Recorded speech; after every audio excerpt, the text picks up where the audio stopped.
It is 20 past 11. My privilege and pleasure to welcome to the Rhema studio Dr. Ben Carson. Good morning. Thank you very much for joining us. Well, good morning. Thanks for having me.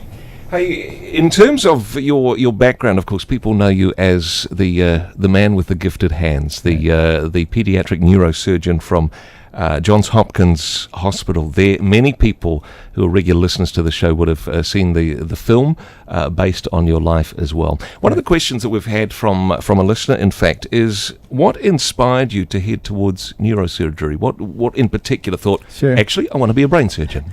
Well, I always wanted to be a doctor. From the time I was 8 years old, I used to love anything on television or the radio that had to do with medicine. And when I entered medical school, I was sure I was going to be a psychiatrist. But then I stopped and I said, what are you really, really good at? Because I think everybody's really good at something. And I examined my life and I realized that the things that I was really good at were the things that would make you into a perfect neurosurgeon. So that's actually how I came up with the idea. Was it a calling in some sense? Did you feel God leading you in that way? Or was it more perhaps mechanical and medical? Well, it was really more of just an analysis that led me that way. In fact, I questioned it because I said, Lord, I knew you wanted me to be a doctor, and that's what I've always wanted to be. But neurosurgery, I said, neurosurgeons, they stick in their operating rooms and their societies. They don't have any influence on society. So are you sure about this? Yeah.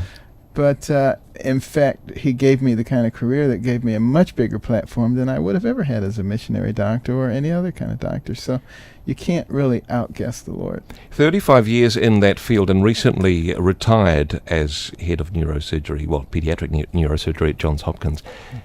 Define retired, though. It seems like life after neurosurgery, you're busier than ever. Well, I certainly intended for retirement to mean more golf, learning how to play the organ. In fact, I bought an organ, and learning some new languages. I bought all these Rosetta Stones. But after the prayer breakfast last year, I think the Lord had a very different direction for my life, and I obviously am going to have to look for a second retirement at some point in time in the future. I mean, that was one of those significant points in your life. It's certainly a controversial event, the address that you gave at the presidential prayer breakfast. Yes.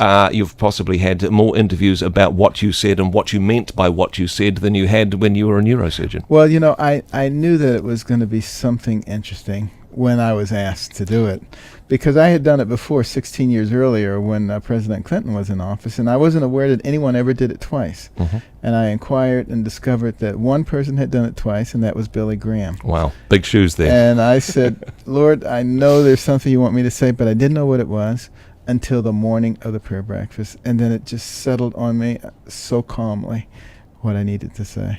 Some people would say, controversial. Other people felt that perhaps you had insulted or offended the President of the United States. What's your response to that?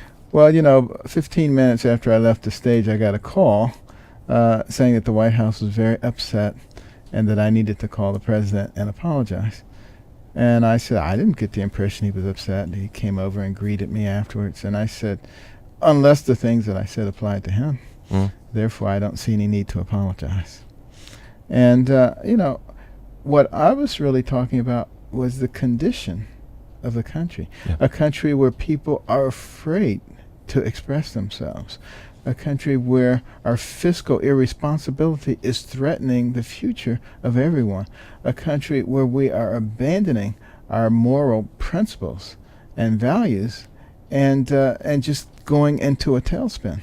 The contents of that speech, in some ways, I understand, inspired your latest book, One Nation, and expanding on some of the ideas and principles within that speech. Yes. Our guest in the studio is Dr. Ben Carson. He's in New Zealand at the moment. In fact, is speaking tonight on the topic of faith, hope, love and common sense at the Vodafone Event Centre. Ticketdirect.co.nz for tickets on that one. We'll be back with more from Dr. Ben Carson in just a moment.